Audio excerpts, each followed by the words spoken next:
Beginilah nasib diriku yang oh Tuhan, tak dapat dikiri bonting rambut. Begini sajalah.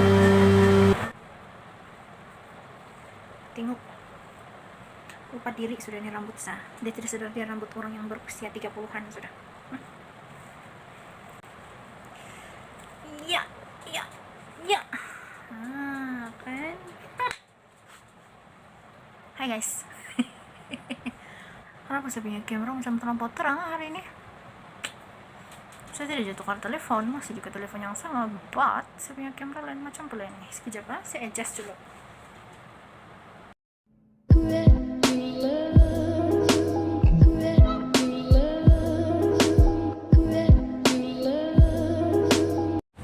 Hai guys, welcome back to Lorinda Says. Guys, minggu ini terlampau banyaknya lah hal-hal yang viral kan. Tapi saya mau kasih ingat kamu, apapun yang terjadi dalam hidup kita, jangan kita lupakan sarapan, jangan kita lupakan santai-santai ngopi cuy, gitu. Saya ngopi dulu sekejap. Nikmat. Saya minum kopi Kaci Fatima. Saya letak susu sedikit biar dia manis. Sebab itu apa? Kopi Kaci Fatima dia macam pahit sedikit nah guys. Kalau kamu pernah minum kamu tahu terus ya.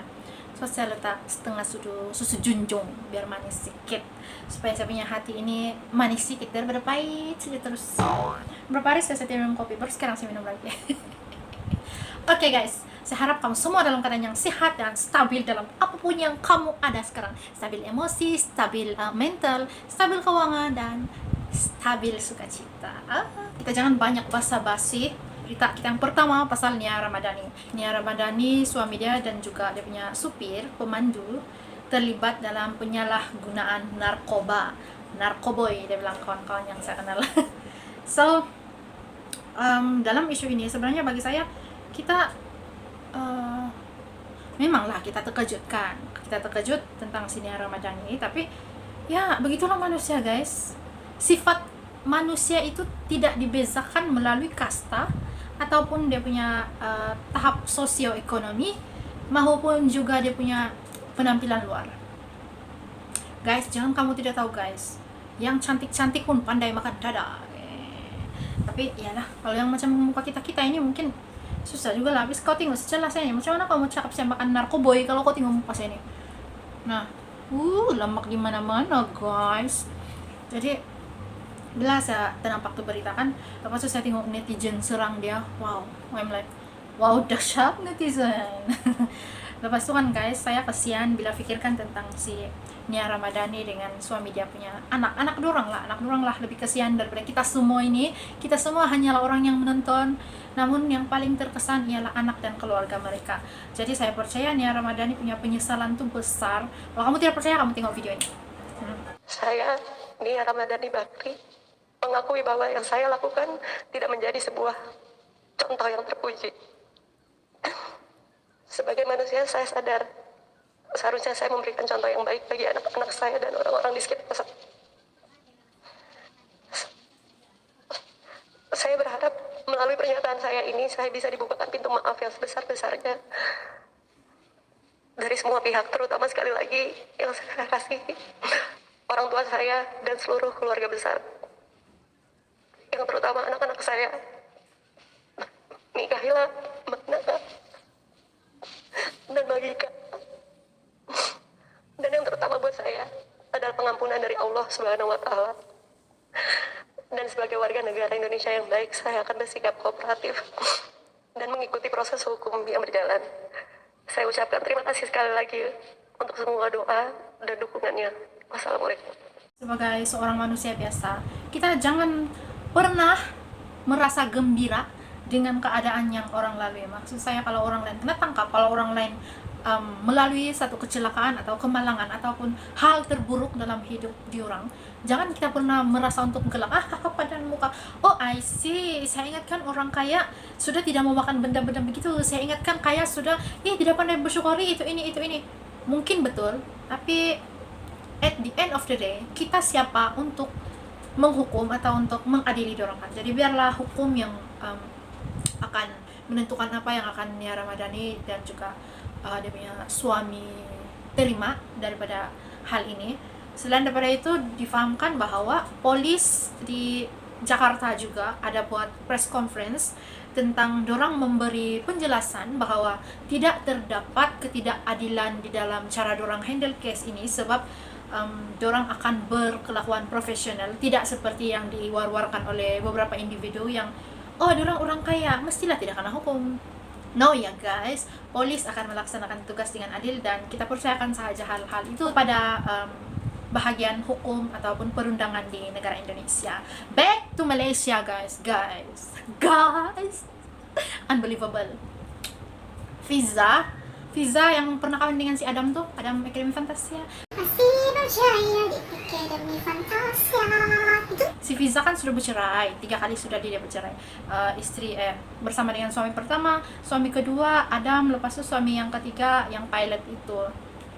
So Fiza sekarang dia ada 3 anak lah, 2 daripada suami pertama. Dengan Adam tiada anak, dengan yang ketiga itu dia ada 1 anak. Semua anak dia ialah girls. Terdapat satu hal ataupun satu pembocoran daripada bekas ipar dia bahwa si Fiza ini sebenarnya merampas abang dia semasa abang dia masih berkawin dengan perempuan lain.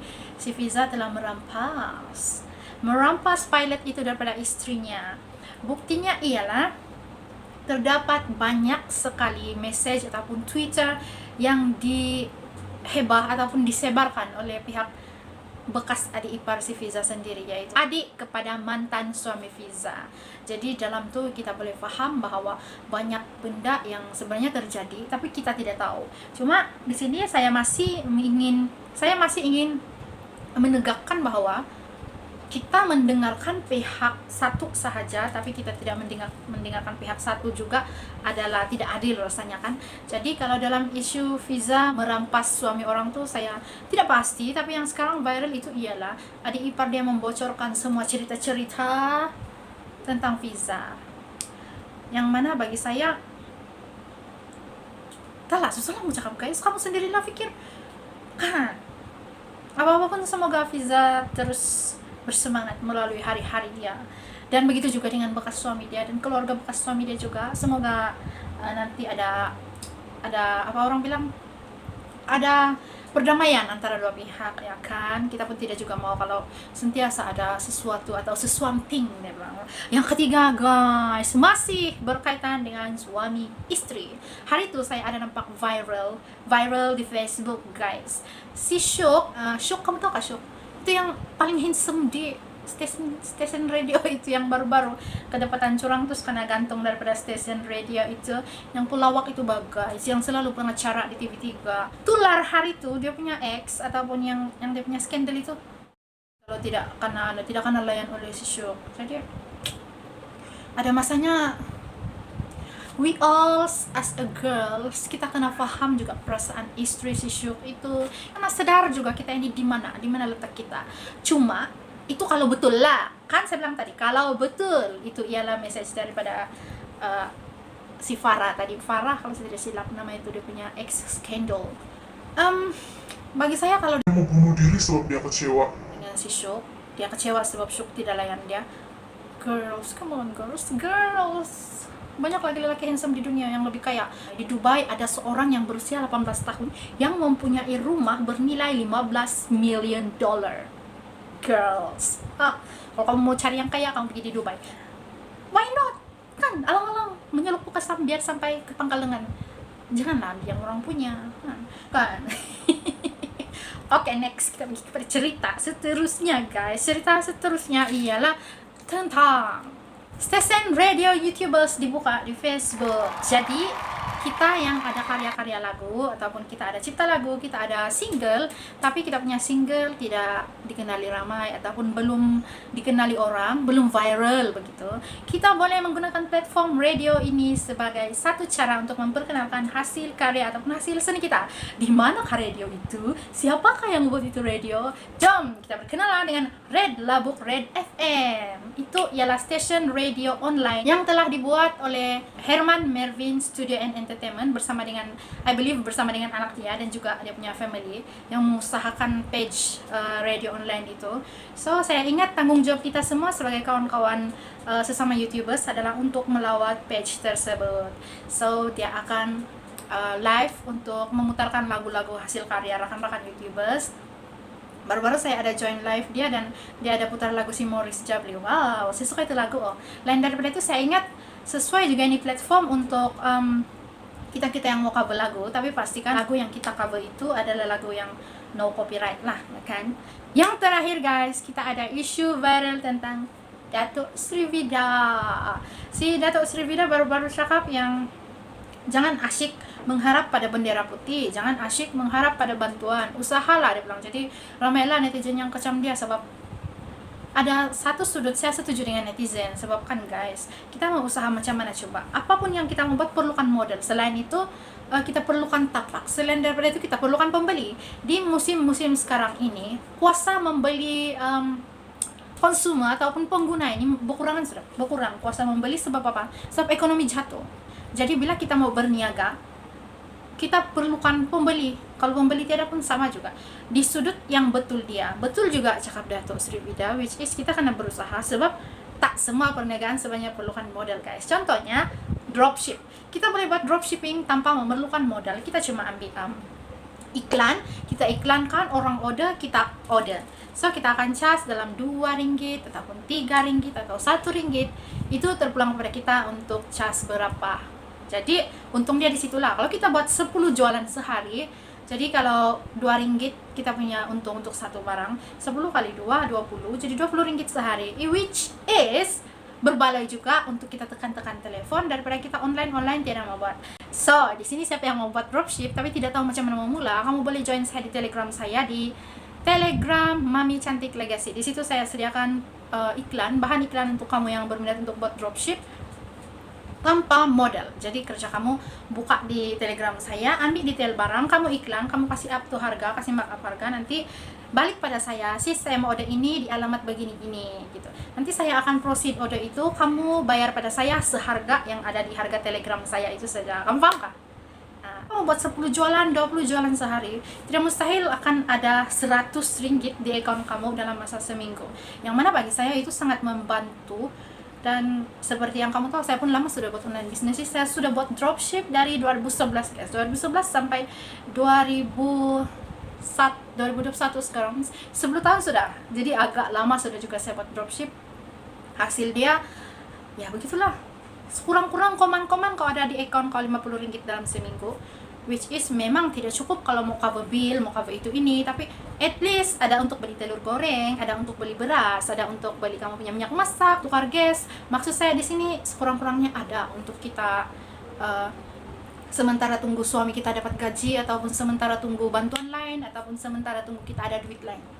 Nah, jadi kita tidaklah orang bilang berharap 100% kepada bantuan, ataupun orang bilang terus kumirasa malati hasil natusin dia bilang. Jadi bagi saya sebenarnya tidak juga salah si Datuk Vida punya cakap itu. Cuma ya ada juga betul dia, bukan semua tempat ada pembeli.